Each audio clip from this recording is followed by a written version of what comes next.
Iran সমর্থিত লেবাননের সশস্ত্র গোষ্ঠী হিজবুল্লাহ ও ইসরায়েলের মধ্যে যুদ্ধবিরতি শুরুর পর প্রথমবারের মতো সাক্ষাৎকার দিয়েছেন ইসরায়েলি প্রধানমন্ত্রী বেনিয়ামিন নেতানিয়াহু। বৃহস্পতিবার ২৮ নভেম্বর দেয়া সাক্ষাৎকারে নেতানিয়াহু হিজবুল্লাহকে কড়া সতর্ক বার্তা দিয়েছে। টাইমস অব ইসরায়েলে নেতানিয়াহু বলেছেন, হিজবুল্লাহ যদি কোনো ধরনের চুক্তি লঙ্ঘন করে তাহলে ভয়াবহ যুদ্ধ হবে। ইসরায়েলি প্রধানমন্ত্রী জানান, আমি প্রতিরক্ষা বাহিনীকে নির্দেশনা দিয়েছি যে যদি কোনো চুক্তির লঙ্ঘন হয় তাহলে সার্জিক্যাল অভিযানের থেকেও ভয়াবহ জবাব দেওয়া হবে। তবে যুদ্ধবিরতি স্বল্প সময়ের জন্য হতে পারে বলে দেওয়া সাক্ষাৎকারে উল্লেখ করেছেন নেতানিয়াহু।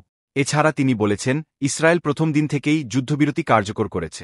এদিকে যুদ্ধবিরতির মধ্যেই লেবাননে হামলার অভিযোগ উঠেছে ইসরায়েলের বিরুদ্ধে।